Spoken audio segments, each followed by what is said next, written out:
The Unity Spire floated in the black sea of space like a giant silver needle. It stretched for miles, its surface glowing softly with blue lights. Built by the oldest civilizations of the galaxy, it was the heart of interstellar politics. Inside, the Grand Assembly Hall waited, larger than any stadium on Earth. The walls curved high above, covered with shimmering lights that showed the stars outside. Today, the hall was full. Leaders and diplomats from every known species had gathered. Some had skin like metal. Others had scales, feathers, or glowing eyes. Their languages filled the air, mixing in a low, buzzing hum. In the center of the hall stood the high seat, a tall platform where the council leaders sat. These were the most powerful voices in the galaxy, each one ruling over dozens of worlds. Behind them, the council banner hung, showing the symbol of peace, a circle of stars joined by a single line. Far below the high seat, near the edge of the hall, the human delegation stood. Their group was small, just 5 men and women dressed in dark formal suits. Among them was Alex Carter, Earth's lead diplomat. Alex stood still, his hands folded in front of him. He wore a sharp black suit with a small Earth badge on his chest. His face was calm, but his dark eyes moved carefully, watching every face in the crowd. He knew why they had come. Humanity had finally reached the stars.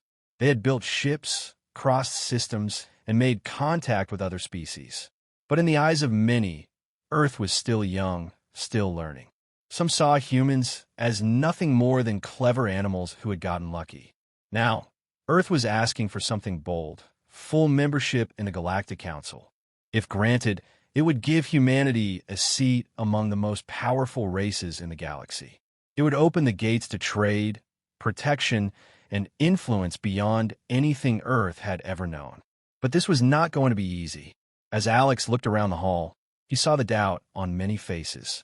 Some aliens spoke quietly, glancing toward the humans with cold eyes. A few even smirked. They thought Earth did not belong here. A loud chime echoed through the hall, cutting through the noise. The Grand Assembly had officially begun. All voices fell silent as the council leader stood. She was a tall, blue-skinned being with soft silver eyes. She raised her hand and spoke in a clear voice that echoed through the chamber. Today, we gather to hear the request of Earth, seeking full membership in the Galactic Council, she announced. Let all voices be heard. Let all arguments be made. She paused and looked across the chamber. High Speaker Vorkal of the Varn Dominion, you have requested to speak first. A tall figure rose from the opposite side of the chamber. He wore long golden robes, and his skin looked like polished stone. His cold, yellow eyes locked on the human delegation. Alex knew him well by reputation.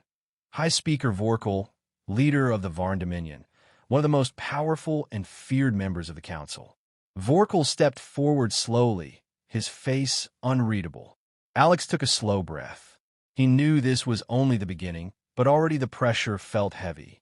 This day would decide Earth's place in the galaxy. Every word that followed could shape the future for generations. He stood taller, ready to face what was coming. Alex Carter stood still as Vorkal took the floor. The hall felt colder somehow, though nothing had changed. The silent stares of the other council members pressed down on him like invisible walls. His breathing stayed calm, but inside, his heart beat a little faster. He knew this day would come. He had prepared for months. He had studied every rule, every species, every voice in the council. But no study could prepare him for the weight of what stood before him now. Earth's future hung by a thread, and he was the one holding it. Vorkal stood tall on the speaker's platform. His voice had not yet filled the room, but Alex could already feel the tension rising. Vorkal had made no secret of his opinion. He believed humans were unworthy, a waste of time. He had blocked Earth's smaller requests before. Today, Alex knew Vorkal planned to crush the big one, the full membership. Alex's eyes moved across the council members seated in their great circle. There were hundreds of them, each from a different world. Some watched with interest. Some leaned back, already looking bored. Others whispered quietly to their aides. Alex recognized a few species who had been friendly to Earth in earlier talks. The tall green Orthians with their clear glass-like skin, the small silver-eyed Tans who spoke in soft, musical voices. But even they looked unsure today. No one wanted to take a risk. Backing the wrong side could cost them power or respect. Alex glanced at his team, standing behind him. 4 trusted diplomats from Earth.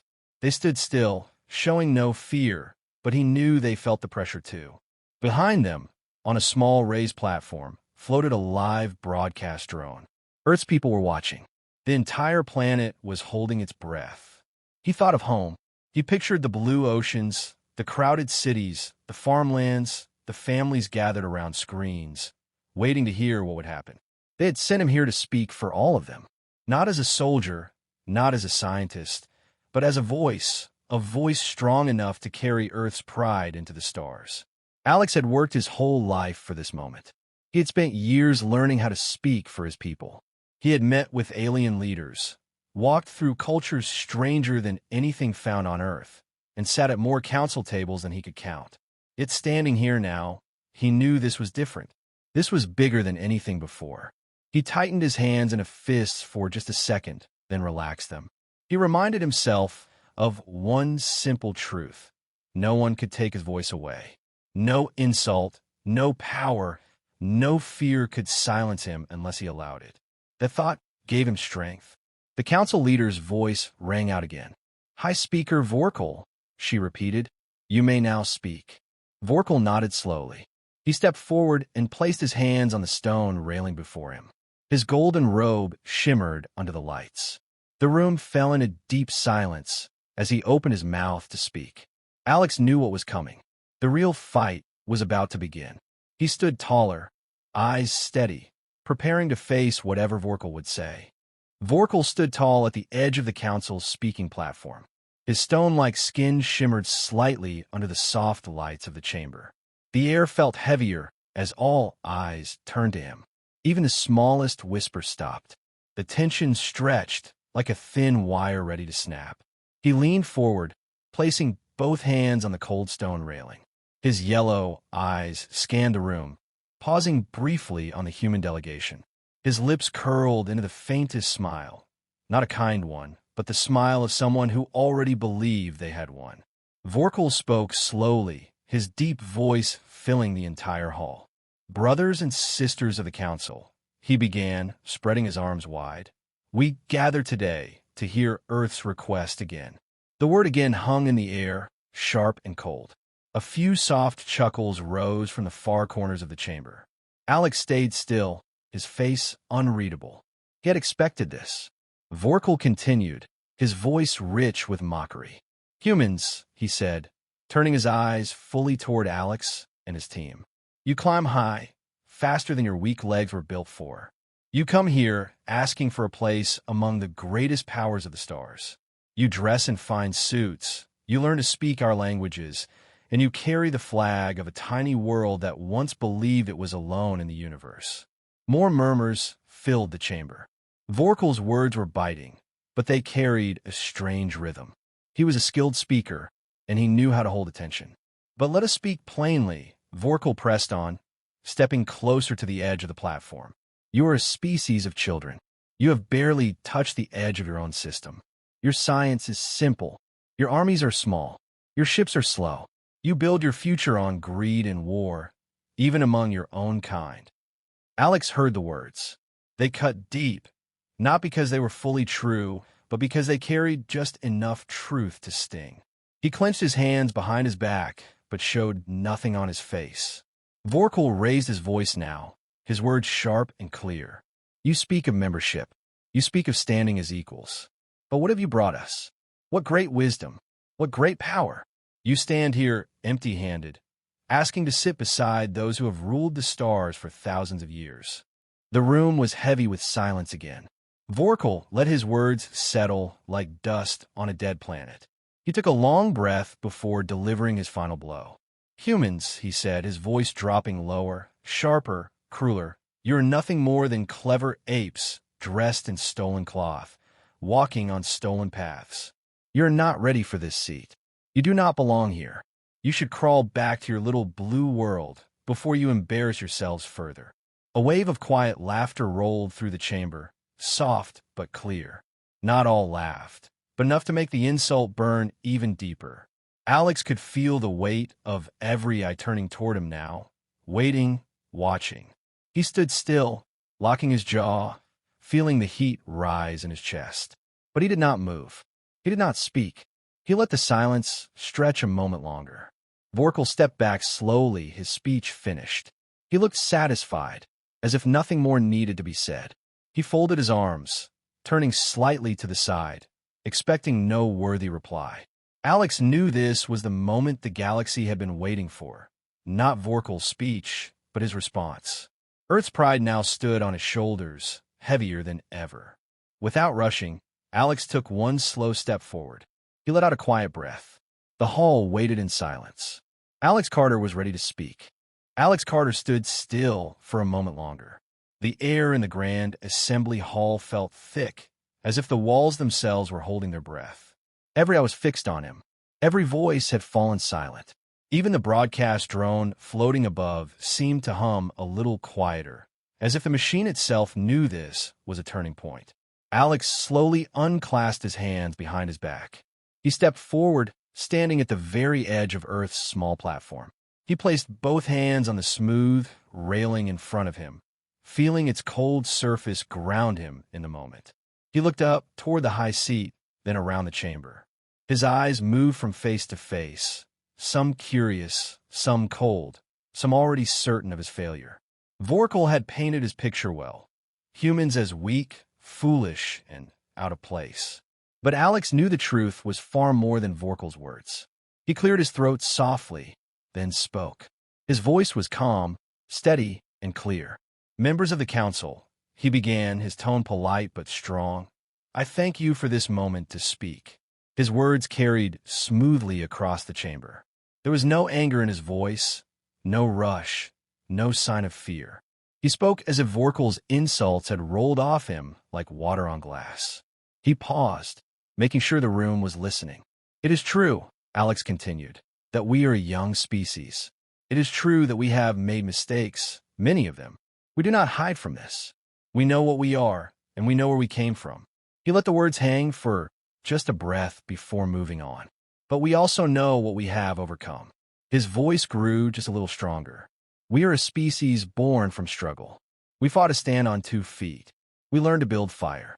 We crossed oceans with nothing but stars to guide us. We shaped metal, built cities, survived plagues, and lifted ourselves from the ground to touch the sky. The hall remained silent. Even the smirking faces had gone still. Alex pressed forward, his voice steady and rising. We have reached the stars not because someone handed us the way, but because we refuse to give up. We are not here by accident. We are here by choice, by sacrifice, by hope. He paused again, looking directly at Vorkal now. You call us apes? Alex said, his voice sharp but controlled. You call us children. But tell me this. What were you when you first looked up at your own night sky? What were you when your kind took its first step into stars? Were you born great, or did you fight to become what you are now? A quiet stir moved through the chamber. Heads turned. Whispers began to rise. Alex didn't stop.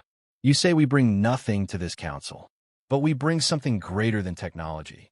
We bring something greater than power. We bring the spirit of those who never quit. We bring the strength of those who rise again and again, no matter how many times they are knocked down. He stood taller, lifting his chin slightly. We may be young. We may be learning.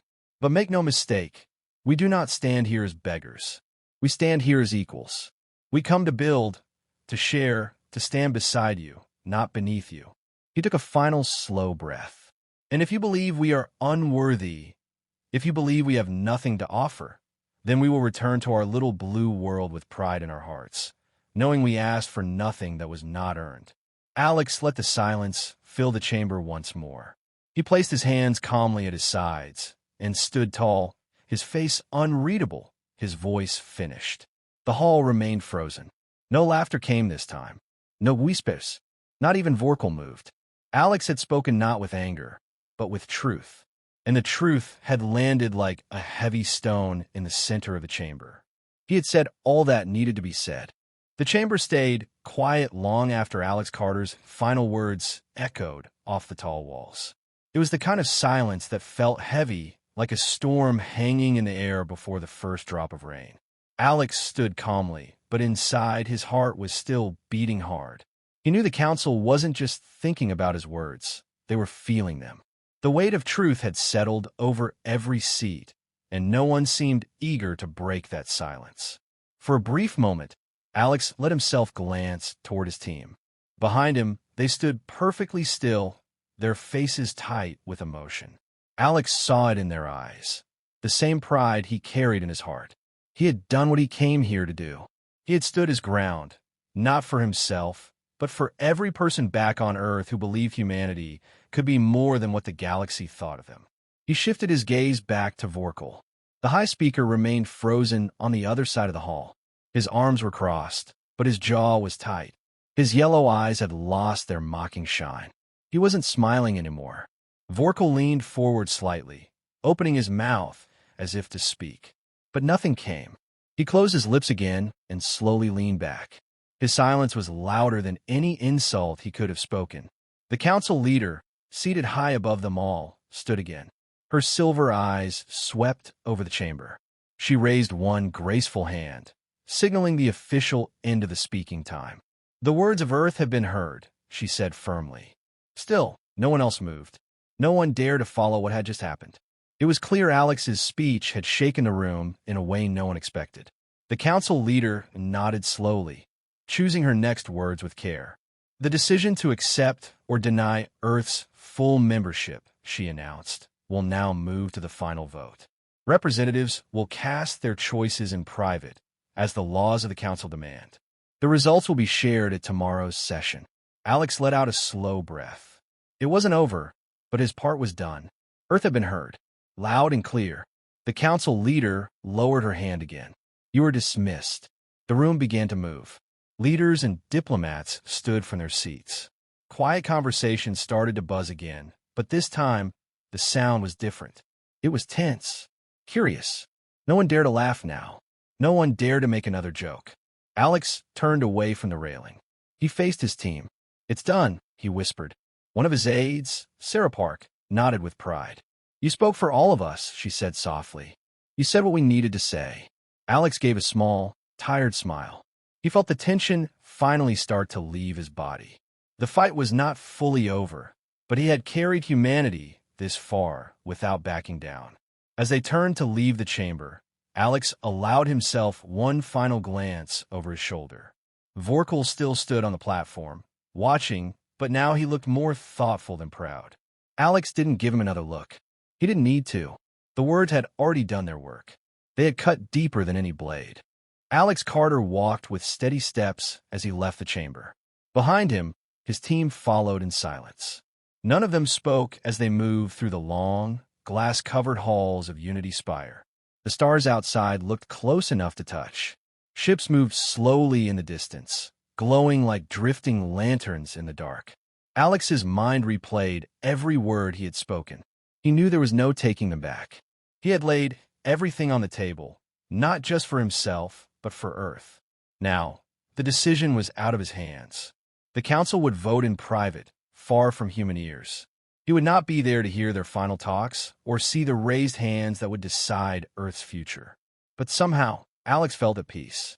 They reached the small guest wing where the human delegation stayed. The doors slid open with a soft hiss. Once inside, Alex let out a deep breath. His team finally relaxed. Sarah sat down on the nearest bench, shaking her head in disbelief. "You silenced the entire hall," she whispered, almost in awe.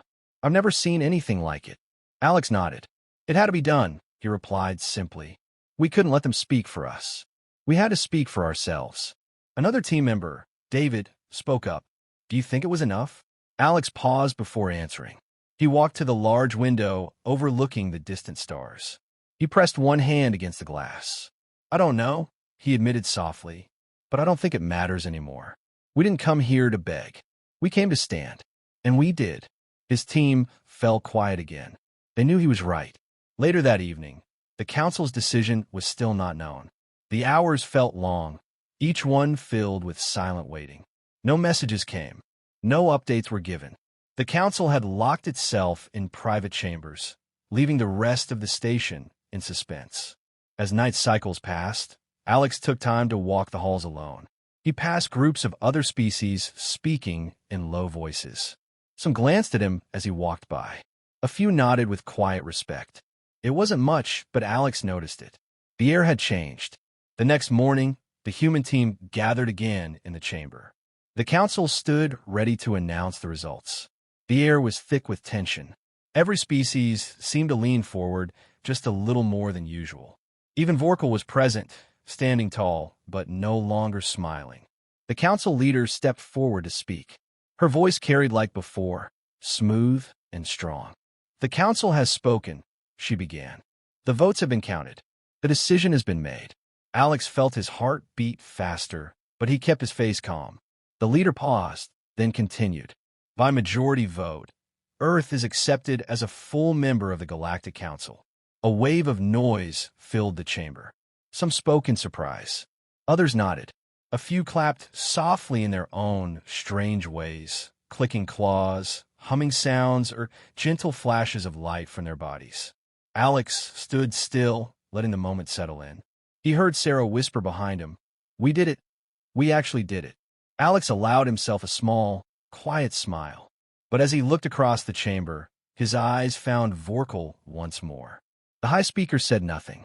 He only gave a slow nod, the smallest sign of respect, perhaps the only one Alex would ever get from him. But that was enough. The council leader spoke again. "Earth shall take its seat at the next full session. Prepare to serve, to share, and to stand among equals." With that, the session ended. The council began to rise and leave. But for Alex Carter, the moment stayed sharp and clear, carved forever in his memory. He had done what many thought was impossible. He had stood for Earth, and Earth had won its place. The session had ended, but the meaning of the moment remained heavy in the air. As the chamber slowly emptied, Alex Carter stood still, taking it all in. His team waited behind him, their faces full of quiet pride. None of them rushed to leave.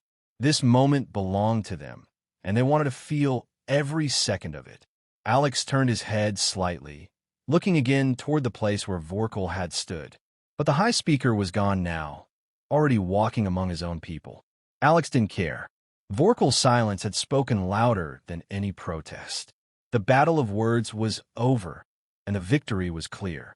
Alex took one step forward, then another. He led his team out of the Grand Assembly Hall, walking slowly, but with purpose. Other diplomats watched them pass. Some gave short nods. Others stepped aside, giving them space. There were no more whispers, no more smirks. Only respect. They walked together through the long halls of Unity Spire. Outside the glass walls, Earth's flag floated on the station's display screens. A simple blue and green sphere, spinning quietly in the dark. It was a small planet in a massive galaxy, but now it stood as an equal. Alex paused in front of one of the large windows. His team gathered around him. He placed his hand once more on the glass, looking out at the stars. "This isn't the end," Sarah whispered beside him. Alex nodded.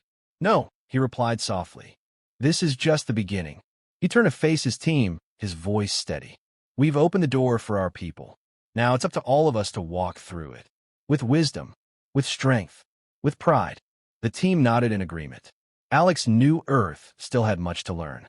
There would be challenges ahead, new laws to follow, new alliances to build. But none of that scared him.